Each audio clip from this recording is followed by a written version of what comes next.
উত্তরার প্রকাশ্য কোপানো আমাদের চিনিস আমরাকে বলে রামদা দিয়ে আঘাত করেন আলফাজ ও সাইফ। ভিডিওতে দেখা যায় এক নারী ও এক পুরুষের উপর ধারালো অস্ত্র রামদা দিয়ে হামলা করছে দুজন। রাজধানীর উত্তরার সড়কের প্রকাশ্য এক দম্পতির উপর ধারালো অস্ত্র রামদা দিয়ে হামলা করার সময় হামলাকারীরা বলতে থাকে আমাদের চিনিস আমরাকে। তারা একের পর এক আঘাত করেন এই নারী ও পুরুষের উপর। এই ঘটনায় নতুন করে আরও দুজন সহ মোট 5 জনকে গ্রেপ্তার করেছে পুলিশ। এছাড়া হামলা ব্যবহৃত 2টি রামদা উদ্ধার করা হয়েছে। ঢাকা মহানগর পুলিশ ডিএমপি ও ঘটনার ভুক্তভোগীরা এসব তথ্য জানিয়েছে। গত সোমবার রাত 9টার দিকে উত্তরা 7 নম্বর সেক্টরের 9 নম্বর সড়কে এই দম্পতিকে প্রকাশ্য কোপানো হয়। এই ঘটনায় নতুন করে গ্রেপ্তার হয়েছে দুজন। তারা হচ্ছে মেহেদী হাসান সাইফ 24 ও সজীব 20। এর আগে গ্রেপ্তার করা হয় মোহাম্মদ মোবারক হোসেন 25, রবি রায় 22 ও আলফাজ মিয়া ওরফে শিশির 22 নামে 3 ব্যক্তিকে। এদের মধ্যে মোবারক ও রবিকে এ ঘটনা হওয়ায় মামলা আদালতের অনুমতিতে পুলিশ রিমান্ডে নেওয়া হয়েছে।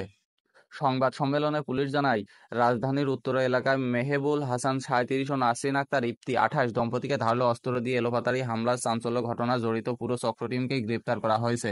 সাইফ ও সজীবকে গতকাল রাতে টঙ্গী এলাকা থেকে গ্রেপ্তার করা হয়েছে। গ্রেপ্তার ব্যক্তিদের মধ্যে যে 2জন কুপিয়েছে তারা হচ্ছে আলফাজ ও সাইফ। গ্রেপ্তার 5 জনের মধ্যে রবির বিরুদ্ধে আগে থেকেই মামলা ছিল।